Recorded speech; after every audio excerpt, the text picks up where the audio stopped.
Senhoras e senhores, apresentando a Flor! Olá, eu sou Júlio Pompeu e esse aqui é o episódio número 3 do Filô, podcast semanal de filosofia. Olha, me responde uma coisa. Leandro Carnal, Luiz Felipe Pondé, Mário Sérgio Cortella, Clóvis de Barros Filho e Pitágoras. O que todos esses têm em comum? Eu aposto que a primeira coisa que lhe veio à cabeça são todos filósofos. Bom, não deixa de estar errado. Afinal de contas, para todos eles, quando nós olhamos e quando alguém pergunta para a gente quem eles são, nós vamos dizer, são filósofos. Mas olha só que coisa curiosa. Leandro Carnal não sai por aí dizendo que é filósofo. Não, ele diz, eu sou historiador. Com aquele jeitão dele, né? Com aquela erudição invejável que ele tem. Clóvis de Barros Filho, ele diz, eu não sou filósofo, eu sou um explicador e que nos encanta com as suas explicações, com a sua energia, com a sua potência. E Pitágoras?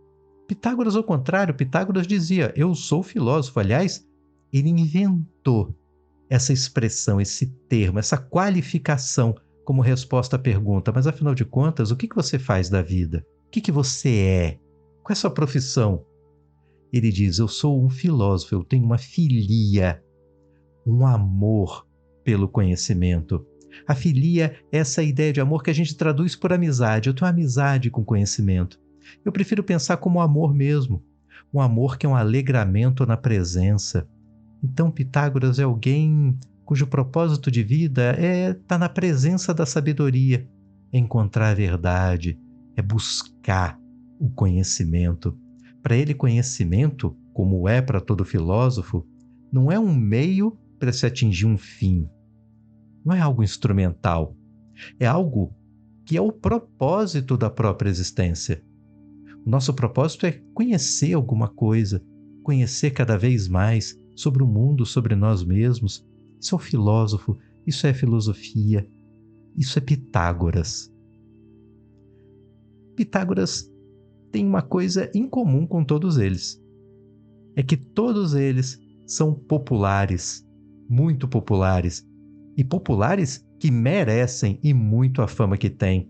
Afinal de contas, todos eles já nos encantaram em algum momento, continuarão nos encantando, mesmo Pitágoras, que já não está mais aqui entre nós, nem para fazer podcast, nem para gravar vídeo no YouTube. E repara que cada um deles tem fama pelo seu estilo, não só pelo conhecimento, mas pelo jeito de transmitir o conhecimento. O Pitágoras também. Pitágoras era muito estiloso, mas o estilo de Pitágoras é um mistério.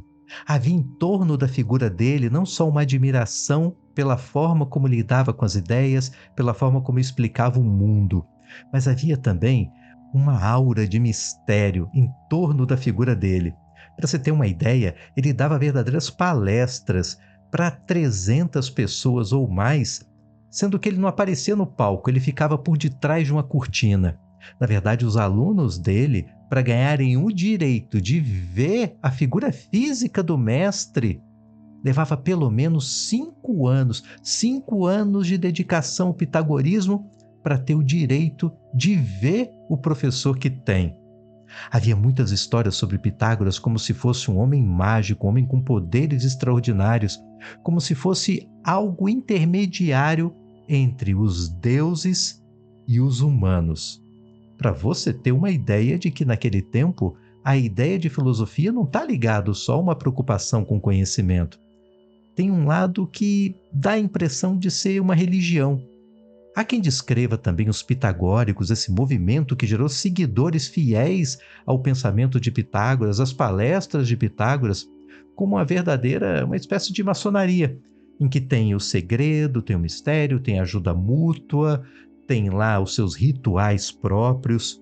E claro, para além dessa aura de mistério que havia em torno da figura do próprio Pitágoras, havia no pitagorismo também algumas coisas que meio esquisitas, sabe? E que eu tenho certeza ajudaram muito nessa fama de Pitágoras e dos seus seguidores. Olha algumas regras aqui para os seguidores do Pitágoras, regras do pitagorismo. Não comer favas. Pitágoras tinha um problema sério com favas. Eu não faço ideia do porquê. Ele deve ter tido uma experiência muito ruim com esse negócio. Não partir o pão. Não atiçar o fogo com uma barra de ferro. Não tocar no galo branco. Coitado do galo branco. Tadinho. Não comer o coração. Não se mirar no espelho perto do lume. Não deixar a marca do corpo na cama ao se levantar. Essa aqui eu não faço ideia de como eu resolveria, como eu faria, viu? Remexer as cinzas ao tirar o caldeirão da fogueira. Essa última aqui é a única que eu consigo perceber nela um propósito, é para evitar incêndio. Agora, todas as outras, o porquê delas e qual delas é a mais esquisita, aí eu deixo por sua conta. O fato é que o pitagorismo tornou-se uma verdadeira seita na cidade de Crotona. É porque Pitágoras, ele nasce na ilha de Samos, ali pertinho de Mileto, onde nasceu Tales, onde começa a filosofia, um pouquinho ao norte. Como todo jovem daquela época, todo jovem grego da Jônia, assim que consegue um dinheirinho, vai para os egípcios aprender os mistérios e, sobretudo, a matemática egípcia. Ele volta, acaba ficando um tempo na sua cidade natal, mas não dura muito não. Logo parte em viagem de novo, só que dessa vez para outros lugares do mundo. Vai conhecer o mundo, vai mochilar. Dizem que ele chegou a conhecer Zaratustra, o sábio persa, que ficou famoso entre nós por causa do Nietzsche. Assim falou Zaratustra. Pois é, ele existiu mesmo. Mas o Pitágoras, ele vai se fixar definitivamente na Itália, na costa ali do Adriático, numa cidadezinha grega chamada Crotona. É em Crotona que ele vai fundar a sua escola, é em Crotona que ele vai ter muitos seguidores, e é em Crotona que o pitagorismo vai virar uma verdadeira seita, até perigosa para a cidade.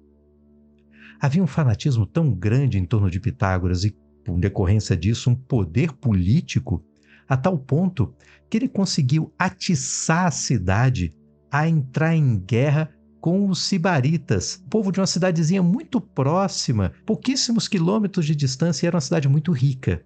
E que essa riqueza acabou permitindo uma vida fácil para aquela população e a fama de que era gente mais preocupada com os prazeres do que com as obrigações. Pitágoras achava isso um péssimo exemplo para a humanidade e que deveria ser erradicado da face da terra. Olha, foi uma guerra cruel, uma guerra civil cruel, porque apesar de serem povos de cidades diferentes, são todos gregos. Aliás, os gregos, alguém pode estar estranhando aí, mas na Itália, porque na antiguidade havia cidades gregas não só em toda a costa do Mar Egeu, mas também do Mar Adriático.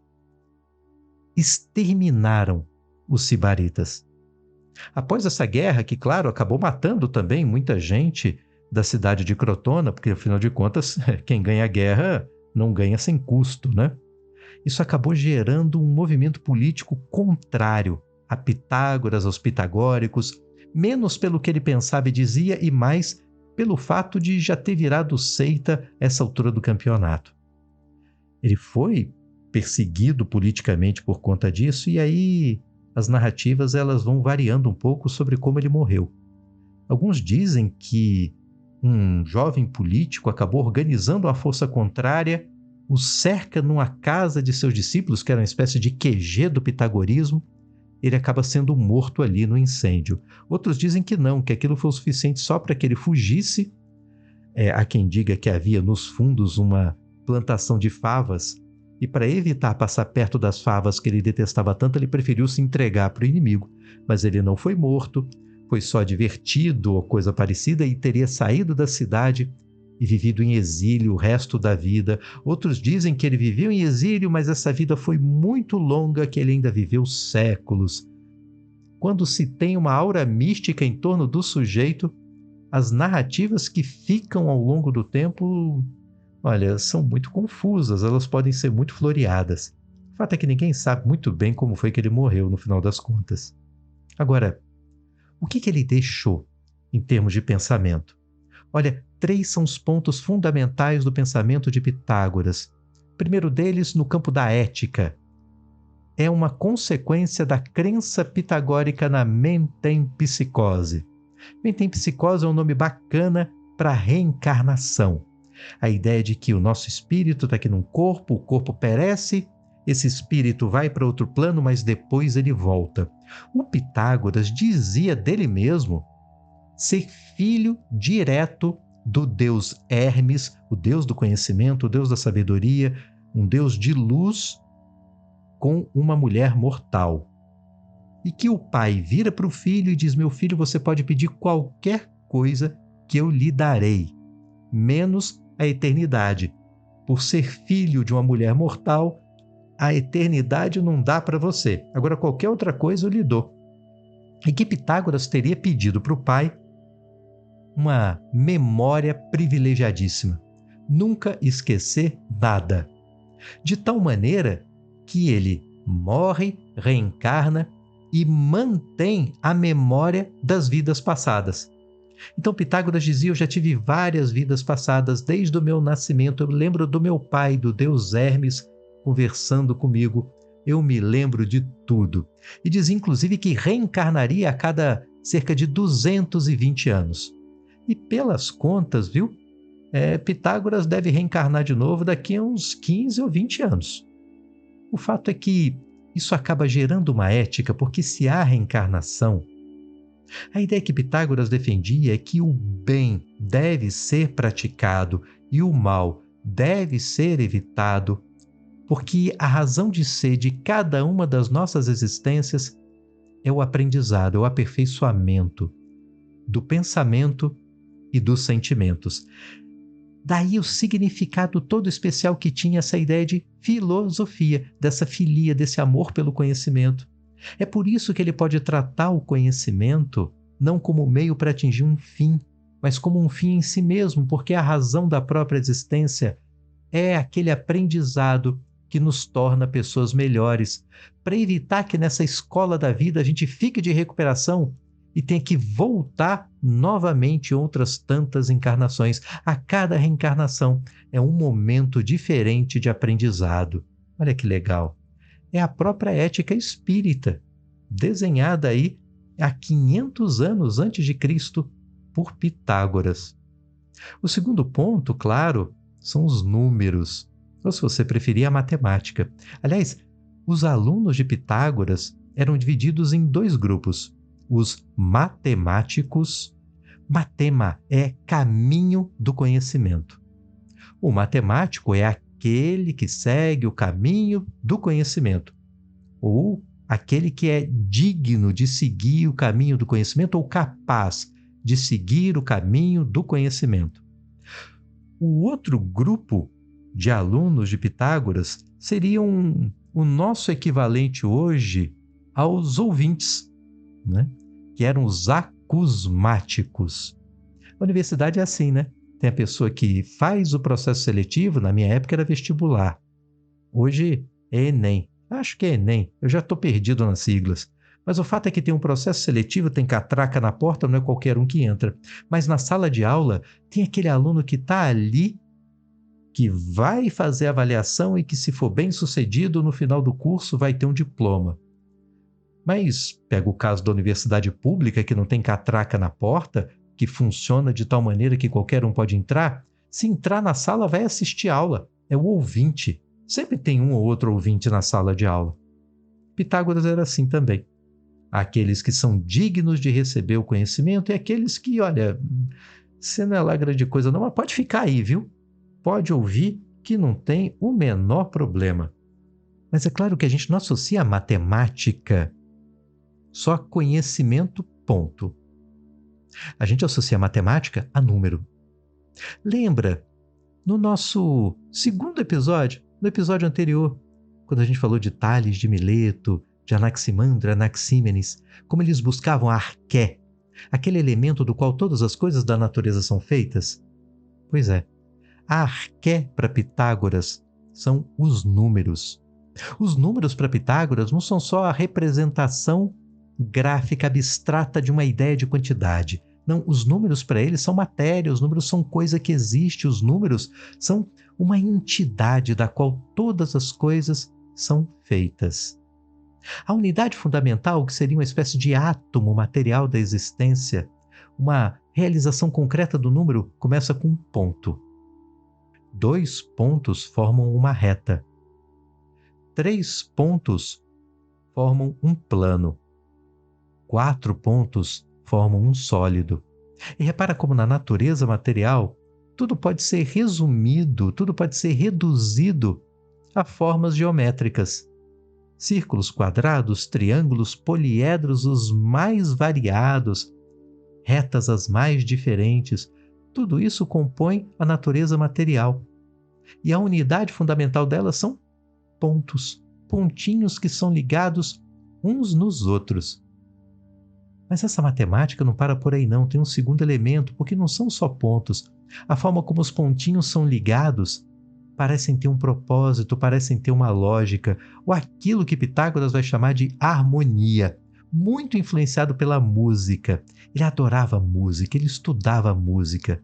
E é da música que ele traz essa ideia de que a natureza é formada por elementos fundamentais, mas é preciso que haja um princípio lógico, ou pelo menos um princípio logicamente perceptível, que, dando harmonia, une esses pontinhos de forma não aleatória, une com um propósito, como um grande sistema. Entender a natureza é entender esses números como entidades vivas, esses números como a arqué de todas as coisas e também a harmonia que os une. E há alguns números que são chave para interpretar matematicamente esse universo. Há 5 números essenciais: o 1, o 2, o 3, o 4 e o 10. Olha só, pega uma folhinha de papel e desenha aí 4 bolinhas, uma do lado da outra, como se fossem 4 pontos alinhados. Em cima deles, desenha agora 3 pontos alinhadinhos também, como se formasse uma reta paralela de baixo. Em cima agora desenha outros 2 pontinhos. E em cima dos 2 pontinhos, desenha um pontinho. Repara que com isso você terá desenhado um triângulo. O triângulo formado por uma sucessão de pontos alinhados, 4, o 3, o 2 e o 1. E o 4, o 3, o 2 e o 1, além de formar um triângulo, esses números, a soma deles dá 10. 10 é um número mágico em que todo sistema que existe no universo gira em torno de decimais. Então, por exemplo, Pitágoras vai pensar o cosmos como sendo um sistema decimal. Há 10 planetas. Eu sei, tem mais de 10, né? Só que, naquele tempo, para Pitágoras, eram só 10. Na verdade, 9 eram os planetas conhecidos. E com planeta aqui, eu estou colocando na conta o Sol também. No cálculo daquela época, o Sol é planeta. Mas só haviam 9. O 10º planeta, Pitágoras inventa. É o que ele chamava de antiterra. Porque olha só que coisa curiosa. Para Pitágoras, os planetas são redondos. E eles giram não em torno do Sol. Eles giram em torno de um centro do universo que não é nem o Sol e nem a Terra. Há no centro do universo uma luz muito intensa. E todos os corpos celestes orbitam essa luz. A antiterra fica do lado oposto da Terra, nessa órbita em torno da luz central. E por ficar do outro lado da luz, nós não vemos essa antiterra, mas ela está lá, que é para o sistema fechar em 10. Então ficam 10 corpos celestes girando em torno de uma luz intensa. Isso é muito legal. Se você for parar para reparar que só muitos séculos depois a gente vai aceitar de boa. que nem a Terra e nem o Sol são o centro do universo, que há um centro em torno do qual até mesmo o nosso sistema solar gira. Nossa, ele antecipou isso em muito. E outro dado curioso, para além desse sistema decimal de planetas girando em torno da luz, o que há? O infinito. Pitágoras trabalhava com o conceito de infinito no cosmos. Isso, para você ter uma ideia, é um dado típico do pensamento moderno. Conceber o cosmos, o mundo, o universo como infinito é um dado característico não do pensamento antigo, onde está plantado Pitágoras, mas do pensamento moderno. E sabe como que ele chegou até isso? Por causa do tal do triângulo que deu tanta fama para ele. Aquele triângulo que você desenhou, lembra do teorema do Pitágoras? A soma dos quadrados dos catetos é igual ao quadrado da hipotenusa. Olha só, pensa num triângulo de lado 1, um triângulo retângulo de lado 1. 1 ao quadrado mais 1 ao quadrado dá 2, porque 1 vezes 1 é 1. Então, 2 é igual a hipotenusa ao quadrado. A hipotenusa, portanto, será a raiz de 2. Pega a sua calculadora aí e calcula a raiz de 2 para ver o número que aparece. Você vai ver que não aparece um número inteiro, aparece um número quebrado, 1, alguma coisa. E esse vírgula alguma coisa não tem fim. 1, sei lá, vou chutar aqui, viu? 2, 4, 7, 9, 20, 30... dá uma dízima. E não é uma dízima periódica, quer dizer, uma sequência de números que se repete. Nem isso, não tem repetição nenhuma. É um número que não fecha. É um número que você pode sempre botar mais um ali em mais uma casa decimal. E mais uma pequena porçãozinha. É como se fosse uma trajetória que nunca tem fim. Isso é aquilo que a matemática hoje vai chamar de números irracionais. Os números irracionais, e que vêm justamente da tentativa de cálculo de uma hipotenusa usando o teorema de Pitágoras para o Pitágoras, é o inferno da existência dele. Porque pensa só, o mundo é composto de números que se harmonizam com uma precisão métrica.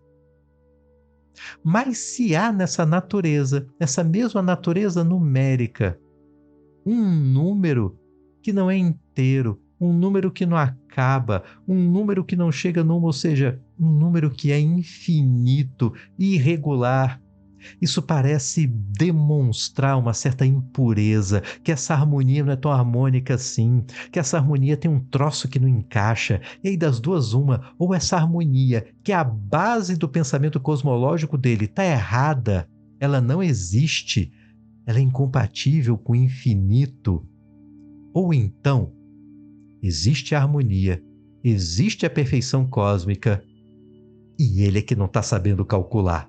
O modo de lidar com os números não está fechando. Seja lá como for, a existência de números irracionais, assim como a existência do infinito, é algo que incomoda o pensamento pitagórico. É algo que, bem ou mal, coloca em xeque todo o sistema pitagórico. E é algo que o resto do pensamento antigo, o infinito, resolveu deixar de lado. Olha, vamos ficar aqui com o que a gente tem. Vamos ficar com o mundo cósmico fechadinho, porque aí no mundo cósmico eu consigo ter referência para dizer o certo, o errado, o bem e o mal, o verdadeiro e o falso. E no universo infinito, no universo infinito as coisas ficam soltas demais, porque não tem onde se amarrar nada, né? Absolutamente nada. Não é legal? Esse é Pitágoras, antecipando pontos interessantíssimos do pensamento. Um sujeito esquisito, sobretudo por essas regras bizarras, pelo lado místico que ele mesmo incentivava e muito,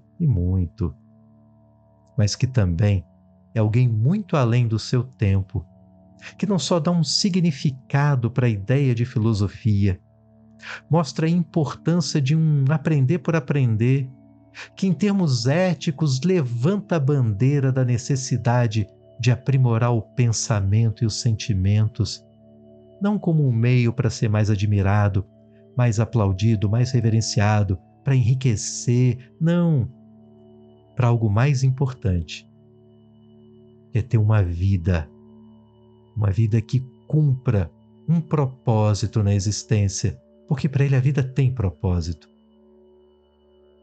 Não é legal? Esse é Pitágoras. Não perca na próxima semana, sim, porque toda terça-feira tem episódio novo.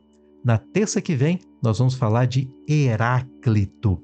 Heráclito é aquele que disse que o homem é a medida de todas as coisas e que também disse que um homem não pode colocar o pé no mesmo rio 2 vezes, porque na segunda vez que você coloca o pé, o rio já é outro, com outras águas. No que isso pode ajudar a pensar hoje a nossa vida? É isso que nós veremos no próximo episódio do podcast Filô. Até lá. Obrigado.